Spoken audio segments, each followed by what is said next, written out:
How about when people tell you stop scratching? Oh Like, my gosh. oh my gosh, do not tell me that. I will throw knives at you. I know.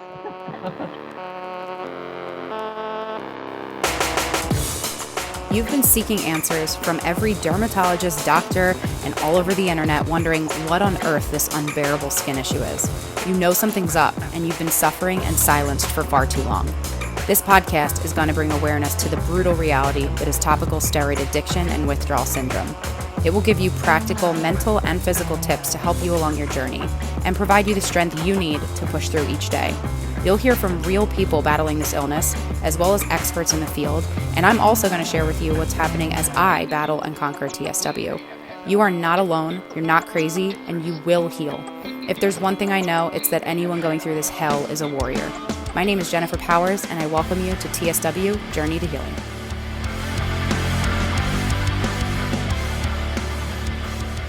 Alrighty, well, I am so excited to introduce Suzanne to the show. I want to thank you so much for taking the time out to be here and share your story, and we can have this good conversation so that I know you and I are very passionate about bringing this issue to light and bringing awareness to TSW and TSA. So welcome. Hey, thank you. Absolutely. So, real quick, for anyone listening, Suzanne and I connected through, which a lot of us connect through this way, but through ITSAN, which is a really, really supportive, beautiful community over on Facebook for people that are struggling and suffering with similar issues that she and I are both dealing with, which we're going to talk about today. And one reason I was so excited to have you on the show and just connect with you further, Suzanne, is you sound like you're so my vibe. You speak my language. One of the things you said, the very first message actually, was that you've been researching for years and years because you were born with eczema, just like I was, and that you've used steroid creams on and off for 60 years. And then you said, now it's time to get to the bottom of the shit. And I was like, I love this woman already. She is so my cup of tea, my shot of whiskey. I love it. So this is like a, no frills. We're not a censored show. You can speak freely and candidly and just tell it like it is and be raw and real. So without further ado, I would love to just ask you to start from the beginning and tell the audience like your backstory. And 60 years on steroids, that is a long, long time. So I'm sure there's a lot to this story. Long time. Yeah, born with it. I'm going to skip really fast forward, because it's kind of Sure. the same hamster wheel, if you will, for all these years, with inundated with data and, misdiagnosis and directions from absolutely every possible, realm. So back in the 1960s, was sick a lot with bronchitis, asthma, multitude of food allergies. My mother went to the physician. Physician said, we can't help you. Try this functional medical practitioner out. And what he did for me, basically gave me a cocktail and a regimen and some exclusions to follow, mainly being, wheat, eggs, dairy, which still hold true with the data today. But today we can turn towards an organic goat's milk, which is safer than anything. And, and I'm going to go back. Fast forward, I've always fallen back to this vitamin protocol and this protocol that this doctor gave me back in the 60s, which my mother said that was a night and day difference. And it works every time. But with this TSW, it has to run its course, because the skin has been damaged. And as we all know, it takes, time for any organ to regain its strength and rebuild. So I guess, that's my story in a nutshell. And like year 1.5, going through this monstrosity of a time. The first 4 months were just agonizing. Actually, the 9 months were agonizing. I chose to do it on my own. I didn't want any doctor's interventions because of the misguidance and that I'd had before. So I just did it on my own. And I'm to a point now where I've kind of fallen backwards. I've regressed a little bit. I think it was after the holidays actually that kind of hit me hard, but yeah, that's where I am today. But it's nothing like it was. I'm healing quicker. But I'm still struggling with those areas where the cream was used all those years. Yeah. Okay. So I have so many questions already from what you said. Before I even ask you them, where are you from? What part of the world? I live in Southwest Florida right now. Oh, beautiful. Love Florida. Nice. Yeah. So, okay. So the weather, I mean, the summer I'm sure is excruciatingly hot, like we've all been there in the summer, but a lot of the times I notice the heat and the sun, it just is so healing for me. I know everybody's different, but it's I'm in Philly, so I am freezing my butt off right now. Okay. It's snowing and I'm like, wait, it's almost April. What is going on? So very cool that you're in Florida. So we're both from the States and the East Coast. That's cool. So you said that you are, is this correct? You said about a year and a half into your TSW journey? Yeah. Okay. So I am still very early on in my journey too. And I would agree, like the first 4 months are there's nothing you can say to really prepare anybody for, and I know everybody's different and there's different levels of severity and, everybody goes through it slightly different, but it's pretty consistent and standard that everybody says the first few months are atrocious. They're just absolutely terrible. So we're exactly on point. Same situation there. I really want to commend you for being brave to like seek out this and knowing that even though doctors weren't really giving you they weren't giving you anything, you found it out on your own. And then you decided to do this without doctors. For me, I agree with you. I mean, I've tried naturopaths and holistic, and you name it, every single possible doctor out there, because my mother, feels slightly responsible. I think a lot of moms probably that their kids had eczema or skin issues and went to the doctor and put steroid creams on them. It clearly it was not their fault. Any mother would just, try to do the best for their kid. But my mom, who I'm going to have on the show, has a lot of guilt, which, you try to say like, don't beat yourself up. That's, you were trying your best.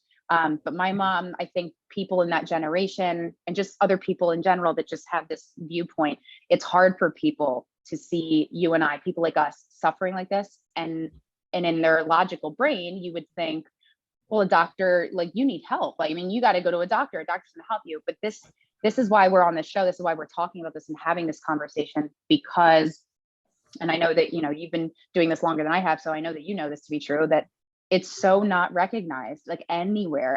Especially in the United States. So we're going through hell, and that's frustrating as it is. And knowing that time is really the biggest thing to help us heal, but it becomes very lonely and very discouraging when you feel like there's no medical professional that really can give you any answers or solutions or find root causes for you. So is that what you were feeling as well?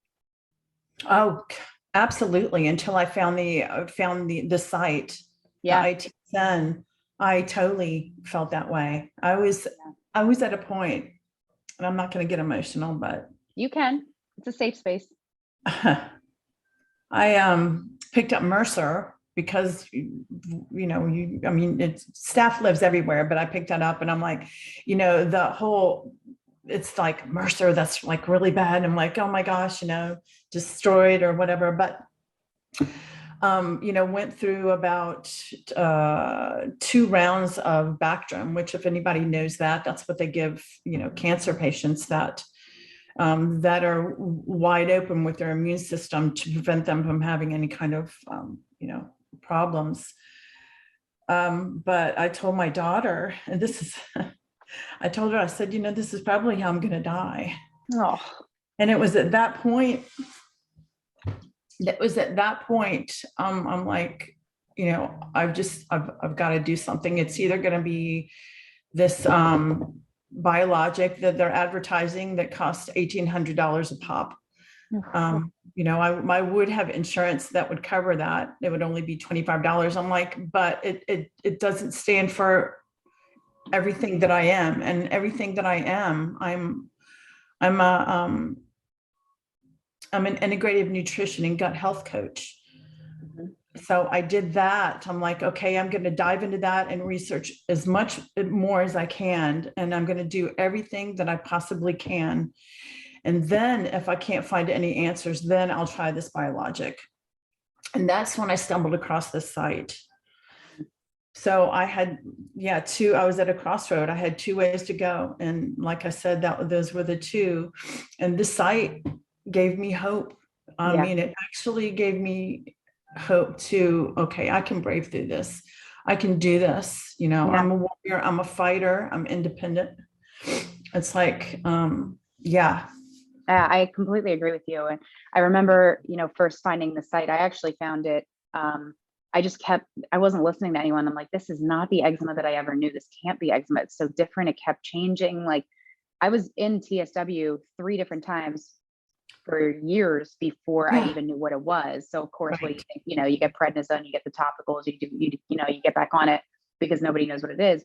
And I remember telling my mother and some of my friends that this site, and I showed them. I actually had my boyfriend and my mom get in the group, and they both were so scared, horrified by a lot of the pictures. And they said, Jen, I think this is not a good idea for you to be in this group because like, it's going to make you really depressed. It's going to make you upset. And I said, you know what? Like, if anything, I found my people. I found people that understand me. I'm not alone. And I mean, this is going to maybe not sound so great, but sometimes when you see people that have it so much worse than you have no choice but to thank God for, I mean, like, it can, bottom line, it can always be worse, right? No matter what. Even though we do feel like times, I don't know about you, but I'm a very positive, optimistic person. This has brought me down to my knees and to the point where I'm not suicidal, but there was at least 2 different times that I vividly remember where I sat there thinking, I think ending this would be a lot easier than going through Absolutely. Absolutely. Yeah. It's so horrible. It makes me, but again, being with 12,000 other people, I think that's, there's over 12,000 in that group at this point. It's a really comforting thing. Cause when imagine not having that, you'd feel it would be scary. It'd be a scary place to be completely being alone like that. So another question I have is, so you're into nutrition, you're a health coach. Is that something that were you that before going through TSW and eczema, or is that something that happened afterwards? I was actually studying to get my degree in nutrition. Yeah. I wanted to be, but I leaned more to the preventative side versus the paraternal, researching. I didn't want to work with sick patients. I wanted to prevent the sickness and the inflammation. So that realm. So I actually was, I'm like one exam away from getting my state board certification. I've gone through everything else. Yeah. That's great. All I've been doing is studying and trying to learn and specifically this monster right here was what the driving force was. That's beautiful. I love that. And congratulations. That's no easy feat. Thank you. Do you, so you said, the first 4 months, and you actually said 9 months were really bad.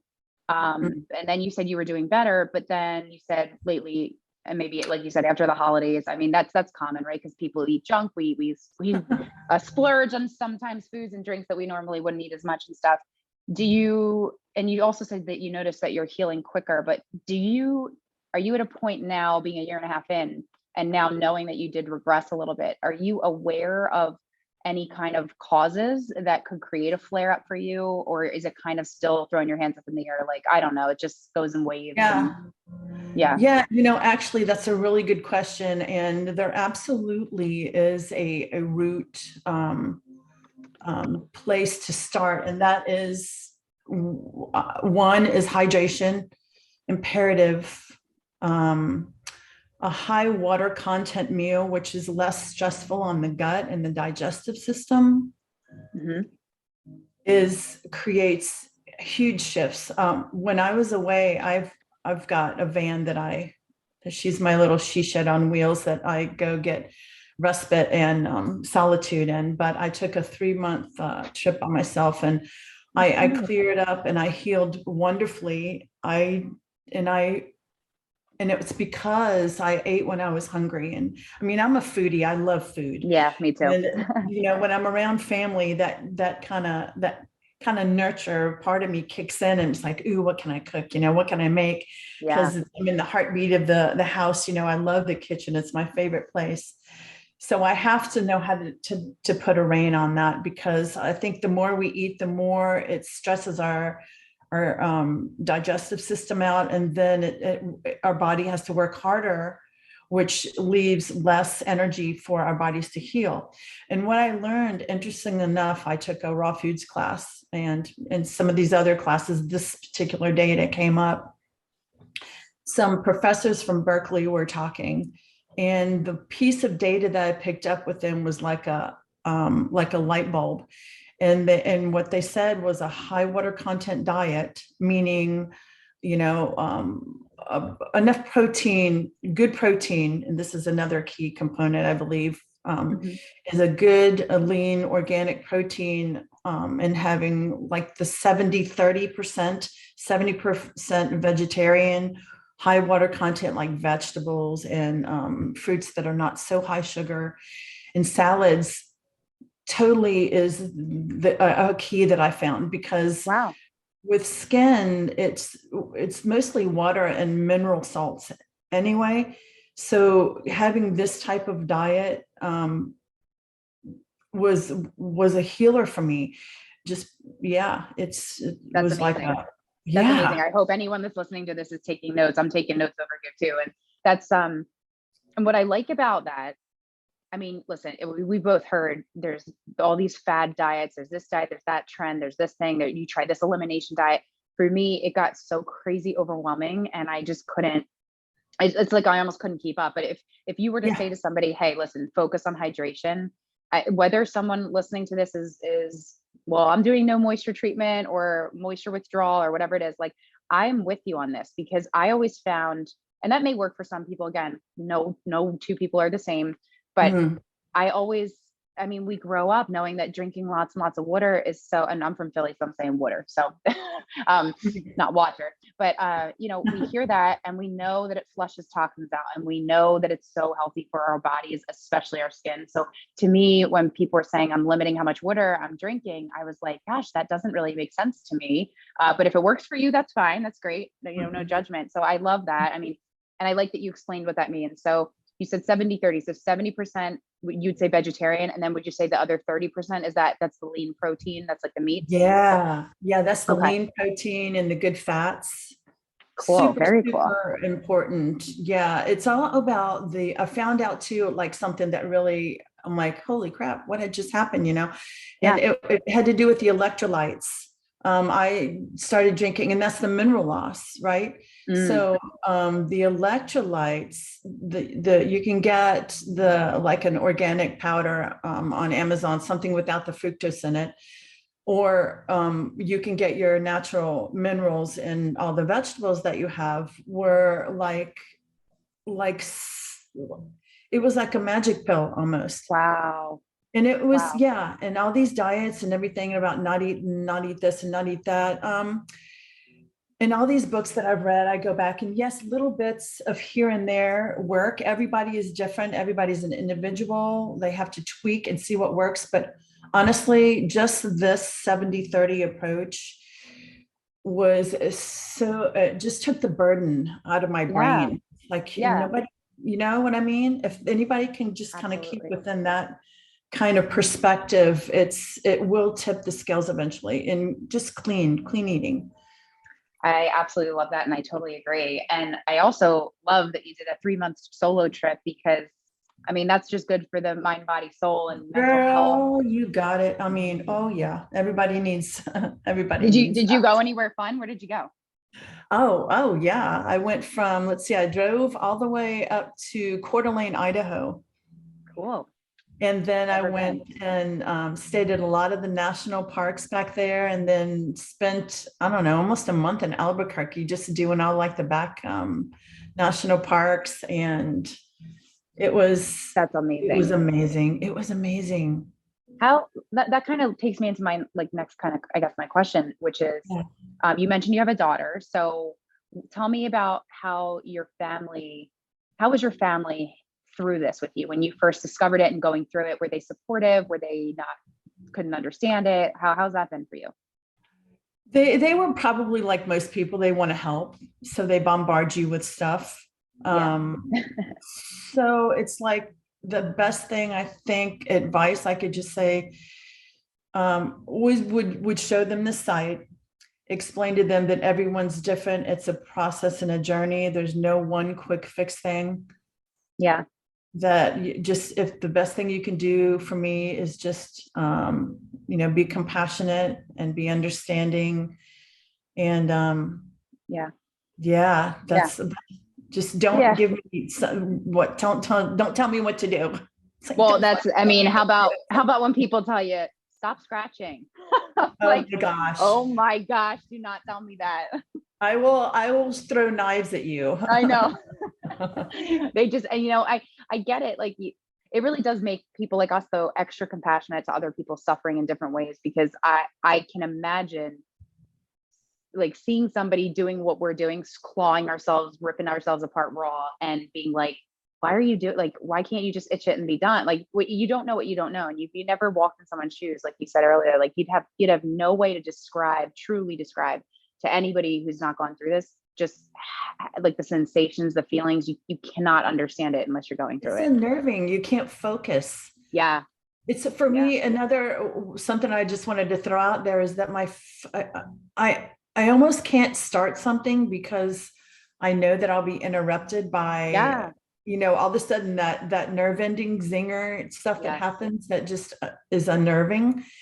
So that's another side effect that, that we deal with that people don't understand. It's like it's hard to find calm. So I want calm so much. I agree. I mean, I always say, like, my ultimate goal in life is just to feel peace, like to have peace. And I completely agree. And it's really, that's one of the things why this is so debilitating. And that's why so many people are out of work and it's just terrible, because I've suffered with ADD or ADHD, with eczema, with I have anxiety, we have, all this stuff. So when you think of a regular person just being able to sit down and do some work and get to their job and focus, it's like not an option because of exactly what you said. So I feel you on that. So the hydration. So I know a couple of things you said that really worked for you. Yeah. Did you ever get to a point that you could discover, like right before when a flare started, do you know why it started for you? Do you know what the triggers have been? Yeah. Overeating. Oh, overeating. Okay. Got it. Yeah. Overeating. Well, naturally people are you stay away from things that you're allergic to, or that are triggers. But once you get to a point where you are calm and you feel like you've healed, you can have a little bit of, and I say a little bit, of the things that you love so much, like whatever it is, and it won't trigger you so much. But if you can get to a point where you're, back to the question. I think it was overindulging. Okay. Was definitely something that set it off. Yeah. That's so interesting. Now, how old were you? I mean, you don't have to tell me the exact age, but you said you've been in TSW for a year and a half. Yeah. But here's my question. So if you think overeating was causing the flares, because you just said you're a foodie, I'm a foodie, I'm Italian and Irish. I mean, I love food too. So, but in the past, I kind of feel like I've always been eating the same amounts here and there. Did you notice that, did you notice that before you could eat as much as you wanted, and before you went through TSW? I mean, I'm trying to figure out, I guess the question being like, I'm wondering like why eating a little more or a little extra would put somebody into a flare if they were eating like that their whole life. You know what I mean? Yeah, that's a really good question. And that's something that would be kind of an individual tolerance as well. Yeah. It's like this thing where we get well, and then when we want to push it and see how much we can take. Yeah. Or we might, I always go back to like, okay, what was working? I think back, okay, what was I doing when everything was working? Yeah. And then I have to go back to that place, because I'll get, whether it's traveling or getting too busy, or maybe getting stressed out, all these things will change the alkalinity of your body, and kick up your acid. And that is something that eventually it'll explode. And that's when the flare happens. So it's a combination of things. That makes sense. That makes sense. So now that you're kind of, you said you fell back a little, but you're noticing that you're healing quicker, I guess. I mean, and you don't feel free to share as much or as little as you want here, but I'm curious, and I always kind of ask people, what would you say in this year and a half? What was your lowest point that you have been like, that you felt like you were at absolutely rock bottom? My lowest point in the last year and a half? Yeah. Oh, hell. That was when I had shivers. I was hot. I was cold. I was oozing and bleeding. And I was always exhaused. I was I was going to ask you about that, how your sleep was. Cause could not sleep. Couldn't sleep. I mean, yeah, it was horrible. And that was my worst. And that was probably, that lasted for, the really worst part was 3 months, but then I could even seep it into 5 months as well. And then it was, after that, it was just like, okay, I know what I need to do. Did a lot of praying, got some sunlight, and then got on a very, very strict, protocol with my food and my, supplement, a customized supplement intake, and just had faith and kept going on the site. And that's amazing. And it's just truly like, I'm sitting here and you're listing out the shivers, the hot, the cold, the oozing. I mean, I've been through all of them. I'm not out of the woods with them, and I know how bad it was for me. So when I hear other people say it, and I just feel like my heart is just going out. I mean, even though you're not going through it right now, and I'm sure you feel the same when we're in that group and we're listening to people that are like in the thick of it. And it's heartbreaking. It's really sad. And it's something, I don't know if you felt, I was so angry about this when I first figured it out, because I thought, this is so preventable. Like, this is, so and then angry. You think, right. And then you think, well, how come it doesn't happen to everybody who uses a topical steroid? Why is it happening to me? Why does it happen to a certain percentage of us? Like, what? And it's just so many questions. And it's so, God, I was so angry. And I, like you, I leaned on a lot of prayer and a lot of my faith. And I think that's gotten me through, honestly, like the worst and the hardest stuff. But it's so upsetting. So what about, what would you say is like the biggest like lesson, or any words of wisdom, like either the biggest lesson that you have learned, or any words of wisdom that you can give to a listener right now who's maybe going through that horrible, horrible, dark, those awful stages of this? I would say, give yourself the love, self-love, and understand, and do not blame yourself. But mostly it's just time. Just give yourself the time, and know that it's not one thing that you do. It's a collection of things that's individualized. It's not a comparison either. You can't compare yourself to someone else's healing. You may heal quicker. It's a customization. It's do whatever feels best, and don't deprive yourself of the things that, I love that. That's really, really good. And do you have any examples? I mean, I know you said you took yourself on that trip, which sounds so epic. I love that you started that with give yourself love. That's something I have to remind myself of all the time, because I think it's so easy for us to like give love to other people. But when it comes time to look in the mirror and just give ourselves grace and like actually love ourselves, it's sometimes like the hardest thing. And I don't know why that is. It's so wrong. But is there any things other than like that amazing road trip that you had? What other things did you do to really give yourself love and maybe work on your self-love, self-healing during this time? I did that. I am a giver. I'm so much a giver. And I think a lot of women are, men, there's some men too, but it's just like, okay, take this time for yourself. Your body is working so hard to repair. Yeah. And to give yourself permission to take whatever it is that you need. Or if you need to go away, I mean, just do whatever it takes. And don't worry about what other people say. You are in this. This is your journey. I love that. Yeah. And just, I love that. yourself. Yep. Give yourself permission. That is so beautiful. Is there any last minute, anything that you want to say or share, or because I feel like this is so powerful. I can't wait for this episode to air. And I for want to everyone listen to say it. thank you. I want to say thank you for doing what you're doing. It means so much. It means so much. And it's just about getting the word out and letting people know, what not to do, who not to listen to. The comparison issue, don't do that. We have to find out what works best for us, and to be open-minded to just because you read a book here and read a book there and it says do this and do that, don't hold it concrete. You have to we're all test subjects.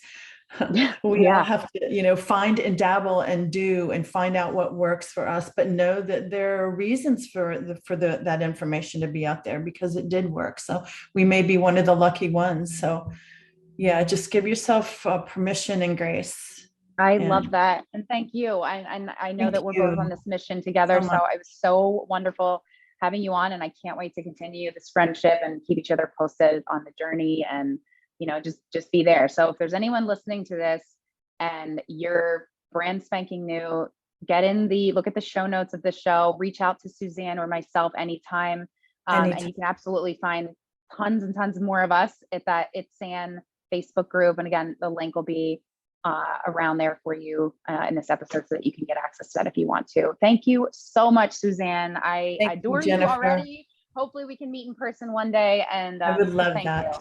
Yeah, thank me you, too. Sweetheart. You take good care. You too. Okay, darling. Bye. Bye-bye.